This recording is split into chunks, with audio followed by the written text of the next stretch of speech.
Hello everybody, this is the second video on the chapter sets, particularly meant for the students of class 7. However, students of class 6 can also look into it to have a more detailed idea about the chapter sets after going through part 1 video, which I have already uploaded in the YouTube.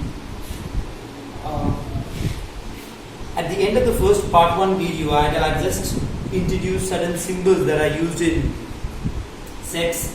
They are union, intersection, subset, belongs to, and null set, also known as empty set. Now let us look into their meaning. Here, union means combining the elements of all the sets. That means if I have two sets, consider 0, 5 and the other set 0, 5, 10, 15, multiples of 5 till 95. Then union means combining all the elements. So that would mean if I say A union B, if I am combining the elements, then I am taking this 0 because it is present in both. I am taking this 5 because it is present in both. 10 is not present in the first set, however I will take it because I am combining the elements of both the set. Similarly 15, 20, 25 means all those elements which are present either in set A or in B or in both, when taken together, it is called A union B. Union combines all the elements present in two sets.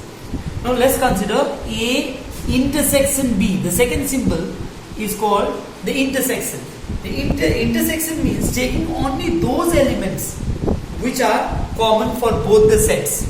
Now that would mean 0 is common for both, 5 is common for both. The remaining elements are present in set B but not in set A. Therefore, I can't take it in intersection. So union combines all the elements of the two sets, while intersection takes only those elements which are present in both. Now consider if you want to check subset. Subset means here all the elements of A are present inside set B, but all the elements of B are not present inside set A. So look at this too.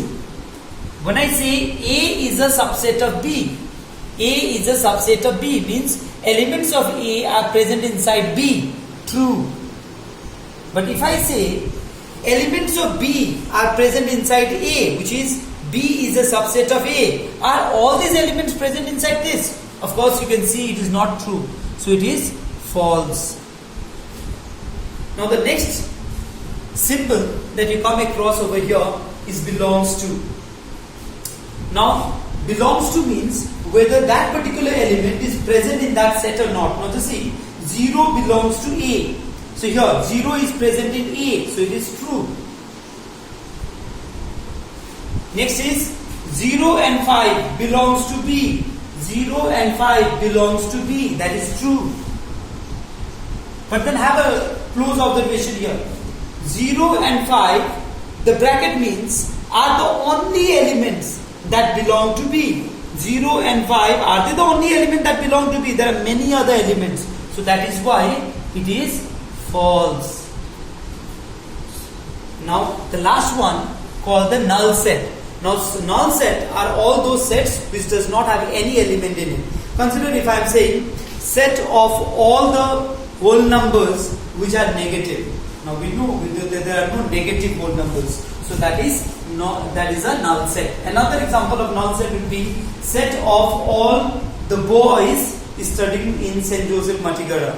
Obviously it is a null set because there are no boys studying in St. Joseph Matigara. All the students are girls. So that is how null set is taken.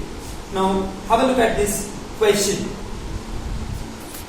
Question says A equals to set of single digit whole numbers divisible by 5. When I write this in roster form, it comes as 0 and 5. They are the only two numbers which are whole numbers and are single digit and are divisible by 5. Now the other set says whole number multiples of 5 less than 100. There are many such elements 0, 5, 10, 15, 20 in the same pattern up to 95. Because less than 100, the last number divisible by 5 is 95. I have already taken A union B over here and A intersection B.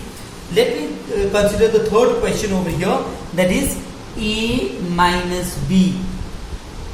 If I remove all the elements of B from A, so I am removing This 0, let me remove it. This 5, let me remove it. That is A minus B, I am removing it. After that 10, 15, 20, I don't need to remove because they are not present over here. Are there any elements left over here? No. So this is an empty set or null set. This is what we were talking about. Okay. Now second, B minus A. From B, I want to remove the elements of A. So let me remove 0. Let me remove 5. What are left over here? It is 10, 15, 20, 25 up to 95. Now the question over here, is A minus B same as B minus A? Of course, by now you must have understood that it is not true. The answer for A minus B, empty set, B minus A, 10, 15, 20 till 95.